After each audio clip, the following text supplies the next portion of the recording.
The self-destruct sequence has been activated. Repeat, the self-destruct sequence has been activated. This sequence may not be aborted. All employees proceed to the emergency car at the bottom platform. Okay, we lit it just like a fuse, so no need to pick and choose. Welcome to 2020, where we do more than interviews. The hottest be coming through, dropping knowledge on all of you. Get a peek at the front of you with the truth that they offer you. Yeah, hands up, we doing it for the culture. To give artists and businesses more exposure. Keeping it real and stay solid just like a boulder. It's about to go all the way down, can't get no lower. Chasing my dreams, know that they get no slower. But if I stay running, I promise they getting closer. Moreover, success my older. And if you're sleeping on me, I'm waking them up like Folgers. I told you, coming from the land with the tide roll. Well, we'll be on a whole different vibe though. We like to ride slow and keep our windows tinted so you really can see us like Stevie Wonder waking up with his eyes closed. Yeah, got the kind of flow that rock the boat. On my 16s of pounds of dough. And if you figure you can hang with me on the mic, then grab some rope. Matter of fact, better grab some hope while you at it. We keep it live, it's time to tune in. Turn up the sound on what you're using. It goes so hard, I think it's bruising. The show is 2020, no need to zoom in. Yeah.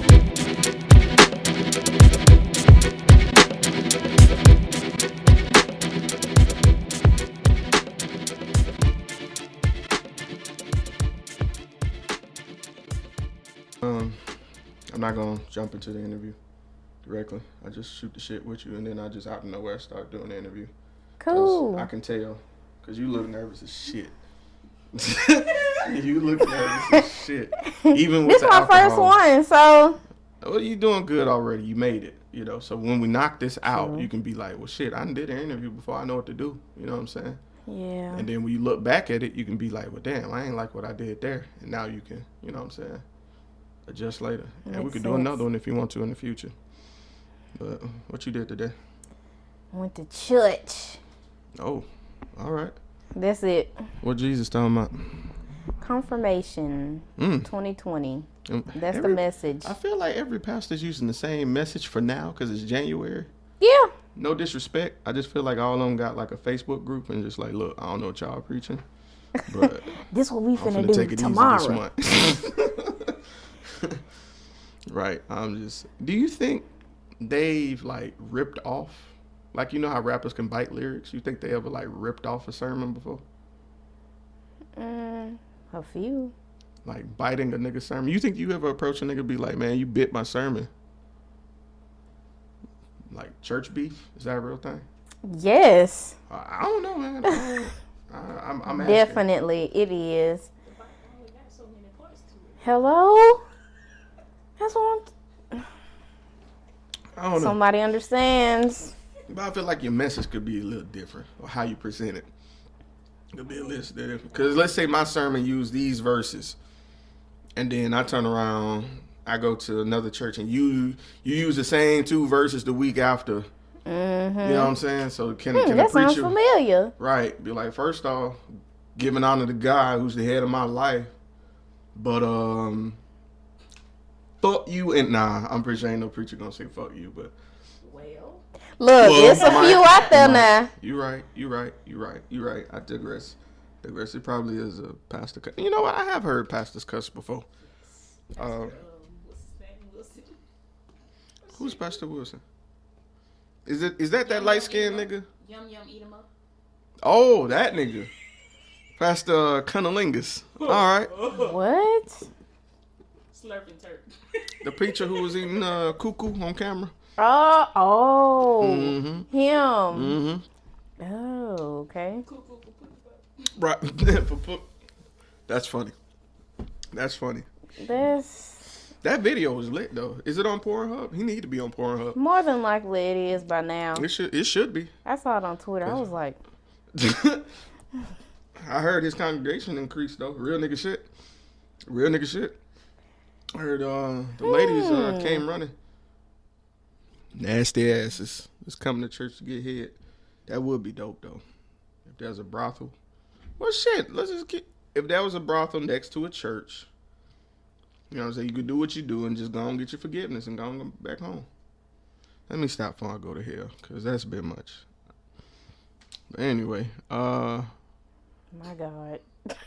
he mine too. I don't even. I feel like God give me a pass because he know what I'm going to say, because he the one who made me, so he know what I'm going to say. I'm like, this nigga finna say it. Like, right. God be like, man, This nigga here, Jeremy. I gotta do something about this nigga. he reckless. I keep coming to him in his dreams and shit, but this nigga just won't listen. You think God cuss? I mean, he made the word. I feel like if anybody could cuss and get away with it, God could. I think he gave us the capabilities to do what we wanted to do. How we use them is up to us. So in other words, God can say fuck. I don't even know if he speak English. That was deep. That fucked me up. That fucked me up just now. Yes. Damn.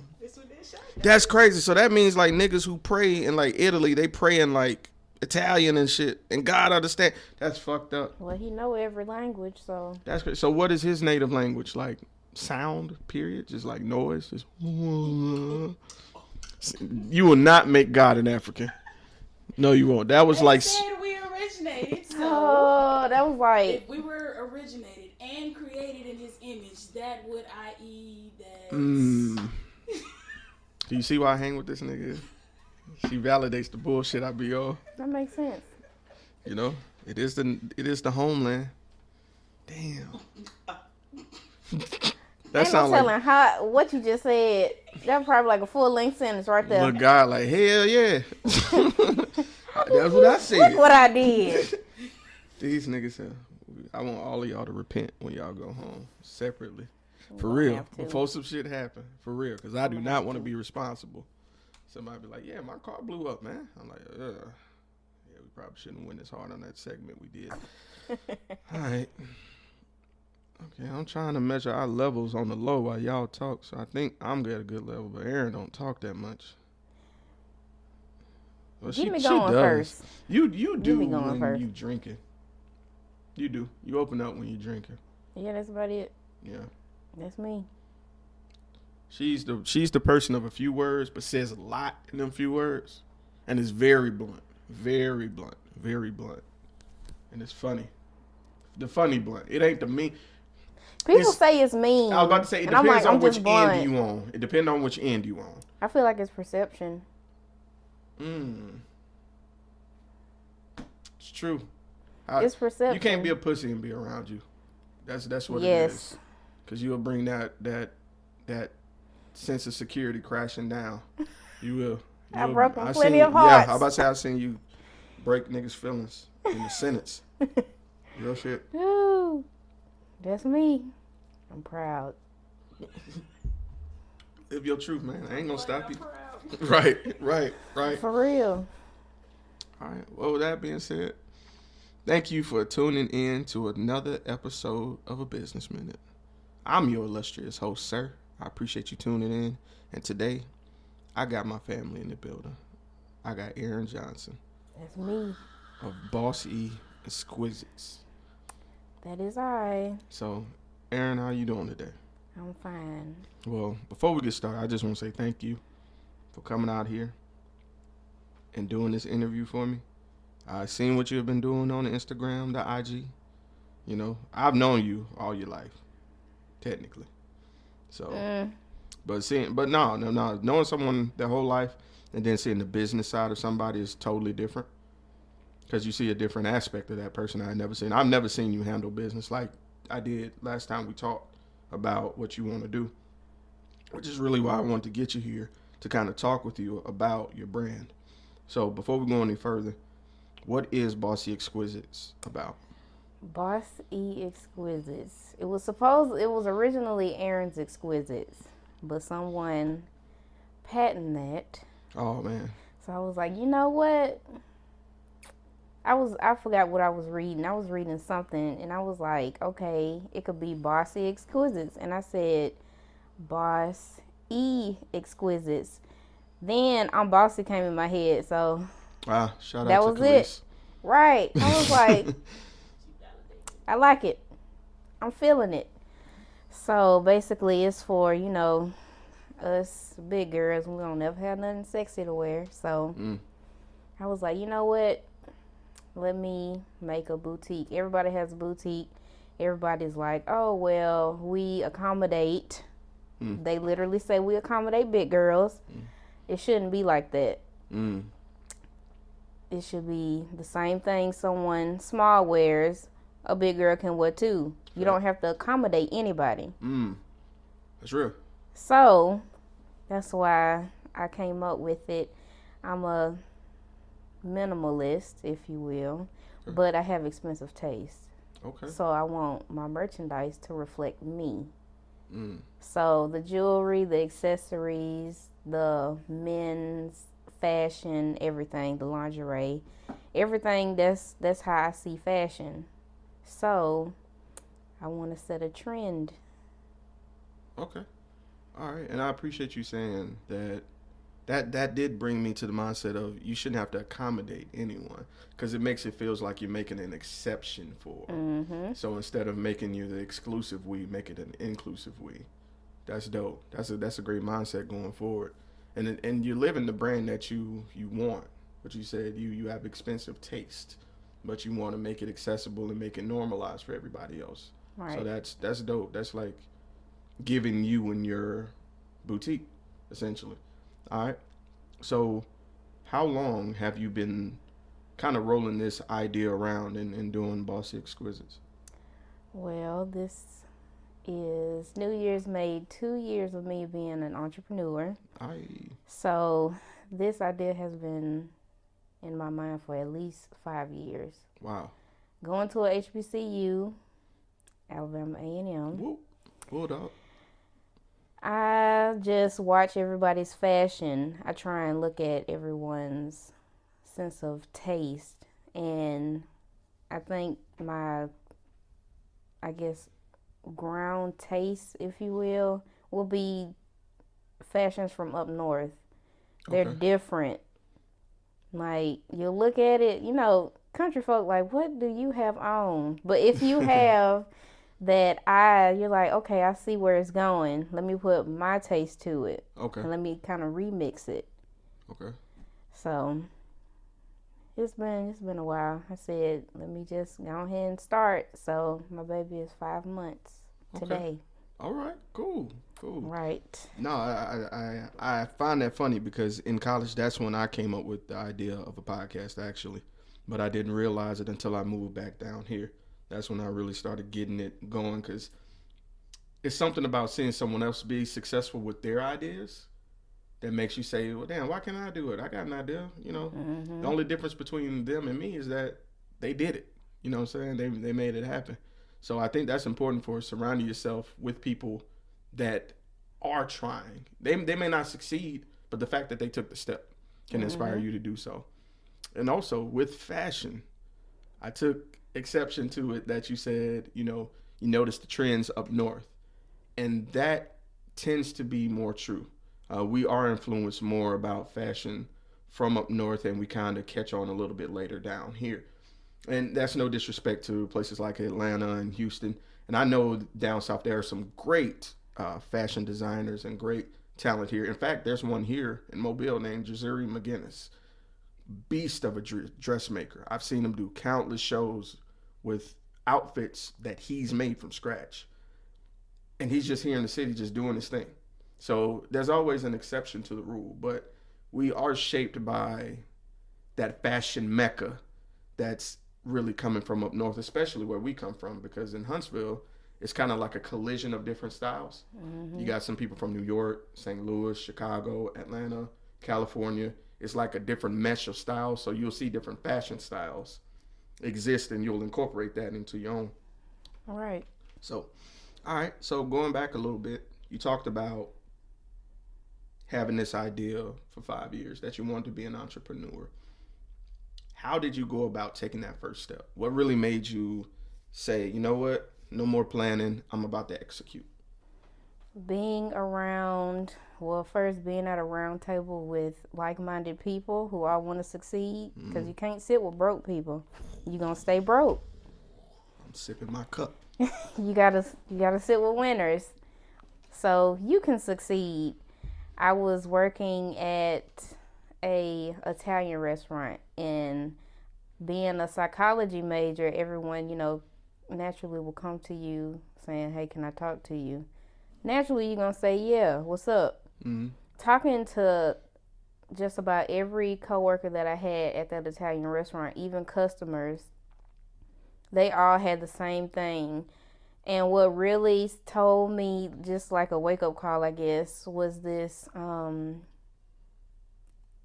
think she's 85 now. She's Sicilian. Ooh. She loves the food. So when I would be her server, she said, "Hey, Erin, how are you?" We were just close like that. She said, "Whatever you want to do with psychology or whatever it may be, do it." I wanted to open my own restaurant and never did because I was scared. And here I am. That was 5 years ago. She was like, "Here I am, 80 now. And I still want to open my own restaurant, but I've gotten too old." So she tried to pass it down, like bomb recipes, stuff no one has ever seen ever. She just made them up. They just stayed in the family. They never, got publicized or anything. I said, yeah, I'm going to have to do something. I don't want to be working under somebody. They getting my millions of dollars when I could just be getting my own. That's true. That says a lot. So, Yikes. Shout out to Mama N. Mama N. Yeah. Oh, shout out to you. I hope you're listening. And if you are, subscribe. Right. Man, that's crazy. I think that's something I think we need to pass through the generations as well. And when I'm about to say generational curses, I don't mean like spirits or nothing like that. I mean literal. You and I have talked about this before. Generational curses can be mindsets, and that can be direct and indirect. It can be ignorance, and I don't mean that as someone being rude. Ignorance meaning not knowing, making an excuse to not act on something because you don't know is ignorance. Because you have the capability of the internet. Even if you can't access it, you can go to a library. If you can't get a ride, get a bus or something. Information is attainable. Therefore, the means to make your dreams come true is attainable. It might be a little difficult, but she gave you the courage of seeing someone who waited and waited and waited and waited and waited. And here she is coming to an establishment when she could have had her own in her family. That's crazy. And here she has all these lasting legacy and ideas and things, and she can't pass it along and benefit from it. She could pass it in the family, but she could have been profiting from this information she knows. So kudos on you, man. You young and finding that out. That's kind of dope. I wish somebody would have told me that when in my 20s. Shoot, because I feel like I could have been like Diddy by now, but maybe not Diddy. Maybe like T.I. or somebody. Probably I could be a T.I. by now. But anyway, my next question. This one's a little bit more of a personal one. So how do you balance doing this and your personal life? It's a work in progress. I'm still learning, more efficient ways to advertise my brand, as well as, go to work, go to school. And then, let me just tell you, the master's program ain't for no sissies. Just like that. It's not.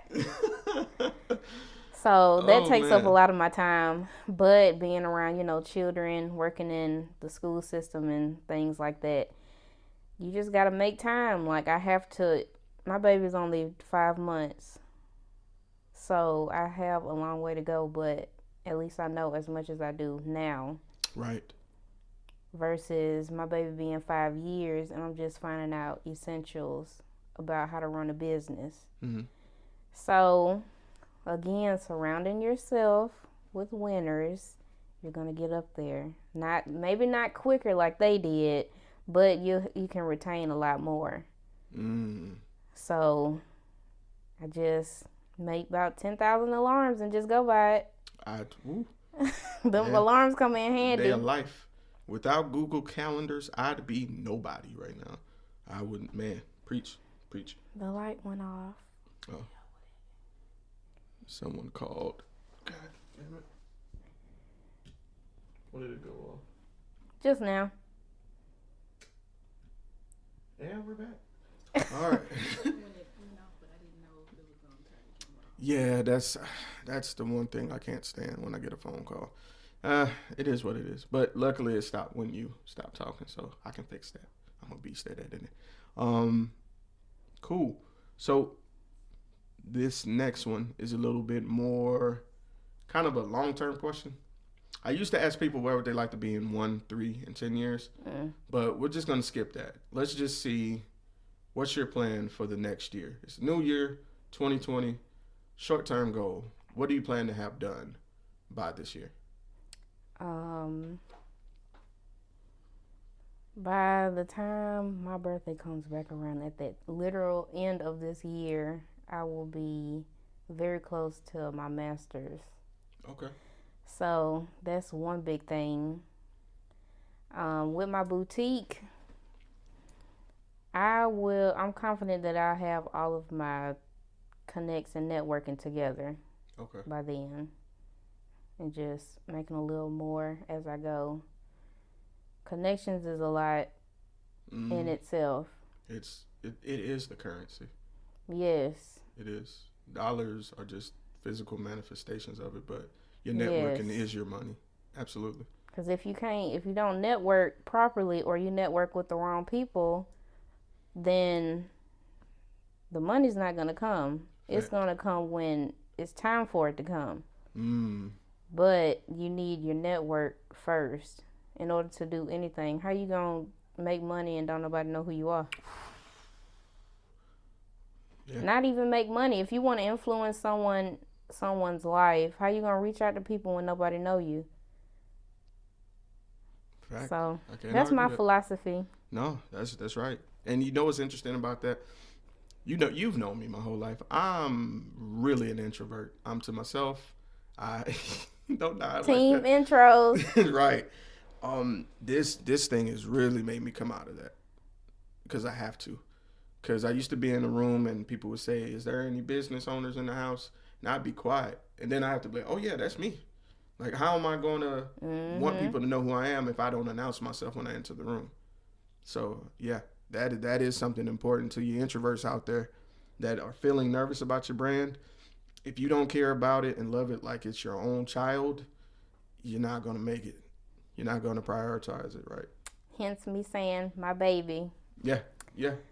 I say, I actually find myself saying that too. All right. So this will be my last question to Erin because we've been in here about 20 minutes. We know you got things to do. We always talk about one-on-one when we do our catch-ups that the hardest thing to do is to just do things. You can have an idea, but actually executing it is scary. What would you tell somebody who was afraid to step out on their own faith and bet on themselves? The philosophy I use for myself, because I was petrified, like all 2017, all my friends are starting to, build businesses, and here I am. I have a lot of hustle, and I have great ideas, but I'm too scared to publicize it. I was like, think of it as an infant. Are you going to let it starve? Or are you going to care for it and watch it grow?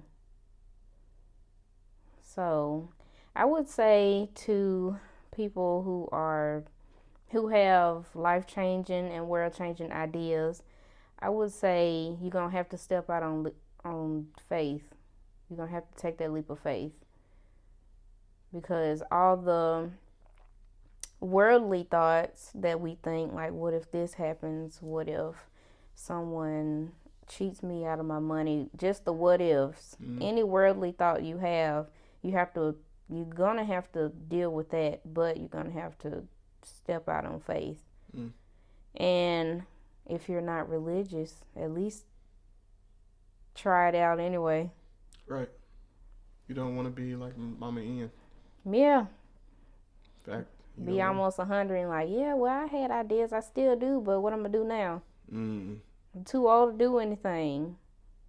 So influence someone else. Fact. Damn.